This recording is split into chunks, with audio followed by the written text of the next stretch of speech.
नमस्कार, मेरो नाम सङ्गीता पाण्डे भण्डारी। फेरि आज म उपस्थित भएको छु। आज चाहिँ मैले चाहिँ इक्वेसन अफ लिनियर मोसन लिएर आएको छु। मैले लिनियर मोसनको चाहिँ इक्वेसनहरू चाहिँ डिराइभ गर्दैछु। मैले पढाउँदाखेरि चाहिँ धेरै भाइ बहिनीहरूलाई चाहिँ यो इक्वेसन डिराइभ गर्न प्रुभ गर्न चाहिँ धेरै कठिनाइ देखेको हुनाले उनीहरूलाई धेरै गाह्रो भएको हुनाले चाहिँ आज चाहिँ मैले त्यही इक्वेसनहरू चाहिँ सल्भ गर्न सिकाउँदैछु। अब कसरी गर्ने त त्यो इक्वेसनहरू चाहिँ सल्भ र लिनियर मोसन भनेको चाहिँ के हो पहिला सुरु त बुझौँ। लिनियर मोसन भनेको चाहिँ के हो भन्दाखेरि डिफ्रेन्ट टाइप्स अफ मोसन हुन्छ हैन। डिफ्रेन्ट टाइप्स अफ मोसनमा चाहिँ लिनियर मोसन भनेको चाहिँ कुनै पनि बडी भेहिकल कार बस हैन बाइसाइकल अर्थात् मोटर बाइक कुनै पनि स्ट्रेट पाथमा ट्राभल गरेको छ भने त्यसलाई चाहिँ के भनिन्छ, त्यसलाई चाहिँ लिनियर मोसन भनिन्छ है। अब लिनियर मोसनका इक्वेसनहरू चाहिँ कतिवटा छन् त पहिला सुरु तँ जानु है। लिनियर मोसनका इक्वेसनहरू चाहिँ छ v equal to u plus AT फर्स्टमा छ हैन। अनि सेकेन्डमा चाहिँ छ s equal to u plus v upon 2 into time छ हैन। अनि थर्डमा चाहिँ छ s equal to ut plus half AT square छ हैन। अनि त्यसपछि लास्टमा last but not the least है भनिन्छ नि v square equal to u square plus 2as। हामीले चाहिँ धेरै जसो न्युमेरिकल क्वेसनहरू सल्भ गर्दा है हाम्रो यी फर्मुलाहरू चाहिँ फ्रिक्वेन्टली आइरहन्छन् र यही फर्मुलाका आधारमा हामीले चाहिँ ती न्युमेरिकल क्वेसनहरू चाहिँ सल्भ गर्नुपर्छ। त्यही भएर हामीले चाहिँ यी फर्मुलाहरू चाहिँ कसरी आएका हुन् त, कसरी ल्याइयो फर्मुलालाई भने चाहिँ अब चाहिँ डिराइभ गर्दैछौँ है। अब डिराइभ गर्नुभन्दा अगाडि मैले चाहिँ धेरै भाइ बहिनीहरूलाई चाहिँ यो फर्मुला डिराइभ गर्न दिँदाखेरि चाहिँ धेरै भाइ बहिनीहरूलाई कतिपय भाइ बहिनीहरूलाई सोद्धाखेरि चाहिँ यो ए भनेको के हो, यु भनेको के हो, भी भनेको के हो भन्ने पनि थाहा रहेनछ कि उनीहरूलाई। त्यही भएर पहिला यो इक्वेसन सल्भ गर्नुभन्दा अगाडि चाहिँ मैले चाहिँ पहिला यी टर्महरूले भन्न खोजेको चाहिँ के हो त पहिला त्यसको बारेमा डिस्क्राइब गर्छु है। हामीले हेरिदिनु होला।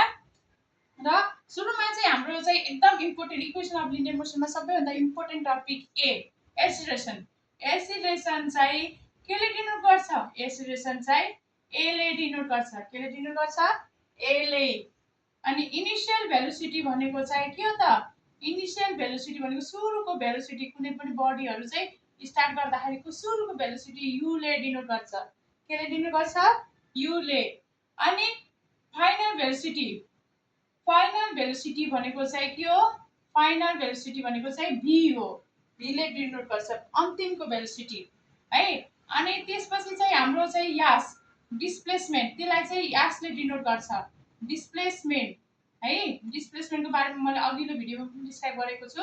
डिस्प्लेसमेन्ट भनेको चाहिँ यासले डिनोट गर्छ। अनि अब चाहिँ छ हाम्रो टी भनेको चाहिँ टाइम टेकन अर्थात् टाइम जे लेखे पनि हुन्छ है। टाइम टेकन कुनै पनि बडीले टाइम लिने समयलाई है त्यसलाई चाहिँ केले डिनोट गरिन्छ, टीले डिनोट गरिन्छ। केले डिनोट गरिन्छ, टीले।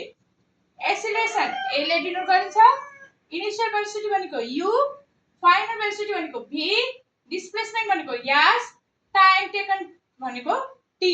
र यिनीहरूलाई चाहिँ हामीले चाहिँ एक्सिलरेसनको चाहिँ हाम्रो अब युनिटमा देखाउँदाखेरि चाहिँ हामीले मिटर पर सेकेन्ड स्क्वायर के भनेर देखाउँछौँ, मिटर पर सेकेन्ड स्क्वायरमा ल्याउँछौँ। इनिशियल भेलोसिटी र फाइनल भेलोसिटी यो दुईटै चाहिँ हामीले चाहिँ मिटर पर सेकेन्डमा ल्याउँछौँ। यो दुईटै चाहिँ हामीले केमा ल्याउँछौँ, मिटर पर सेकेन्ड। यो पनि भेलोसिटी यो पनि भेलोसिटी हैन, मिटर पर सेकेन्डमा ल्याउँछौँ। अनि डिस्प्लेसमेन्ट चाहिँ हामीले डिस्प्लेसमेन्टको युनिट चाहिँ के हुन्छ त, एसआई युनिट मिटर हुन्छ। अब टाइम टेकन यो त सबैलाई थाहै छ, टाइमको एसआई युनिट के हो त, यास हो, सेकेन्ड। के हो, यास हो, सेकेन्ड। जुनलाई चाहिँ सेकेन्डलाई चाहिँ यासले डिनोट गरिन्छ। ल अब साथीहरू अब हामी चाहिँ जाम है फर्मुला डिराइभ गर्न। अब कसरी यो फर्मुला आएको हो त, ल यो अब मैले रफ गरेँ है।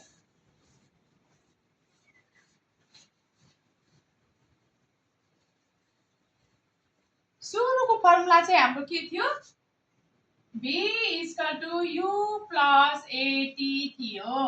के थियो, v equal to u plus AT थियो। अब यो v equal to u plus AT चाहिँ केबाट आएको छ, from the definition of acceleration. From the definition हजुरले लेखे पनि हुन्छ नलेखे पनि हुन्छ, अर्थात् फ्रम एक्सिलरेसन लेखे पनि हुन्छ है। डाइरेक्ट हजुरहरूले चाहिँ के लेखे हुन्छ, फ्रम एक्सिलरेसन।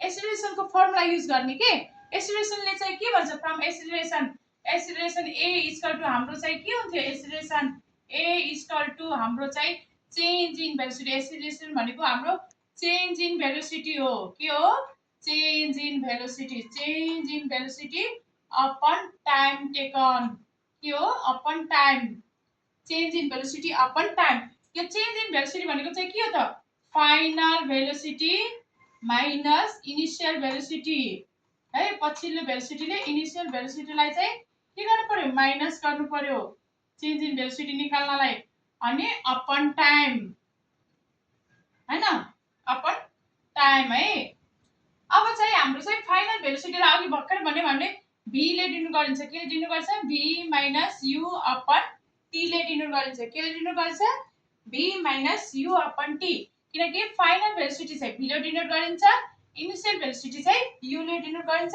टाइमले चाहिँ t ले डिनोट गरिन्छ अर्थात हामीले यहाँ और a इक्वल टु लेख्न पायौं हैन यहाँ पनि और a इक्वल टु लेख्न पायौं अब हाम्रो अब धेरै जसो साथीहरु चाहिँ इक्वेसन सल्भ गर्न त जान्नु भएको छ है सिम्पल इक्वेसनहरु त सबैले जान्नु भएको छ अब यो a र t सल्भ गर्दाखेरि चाहिँ हाम्रो के आउँछ at हुन आउँछ के आउँछ at हुन जान्छ अनि at equal to v minus u अब हामीले u लाई चाहिँ यतापट्टि ल्यायौं भने हाम्रो चाहिँ के हुन्छ at plus u equal to v हुन्छ कि नै हुन्छ नि है यो u चाहिँ यता आउँदाखेरि पोजिटिभ भयो v को यही रह्यो अनि त्यही भएर हामीले चाहिँ यो इक्वेसनलाई चाहिँ हामीले चाहिँ अब लास्टमा v equal to u plus at लेख्न पाउँदैनौं त पाउँछौं सजिलै पाउँछौं यो भन्नु र यो भन्नु एउटै हो हाम्रो फर्मुला प्रुफ भयो आजलाई चाहिँ मैले चाहिँ फर्स्ट इक्वेसन मात्रै सल्भ गरेको छु है फेरि पनि अब मैले भन्दै छु मेरो च्यानल चाहिँ यदि हजुरहरुलाई मेरो च्यानल चाहिँ मन पर्छ भने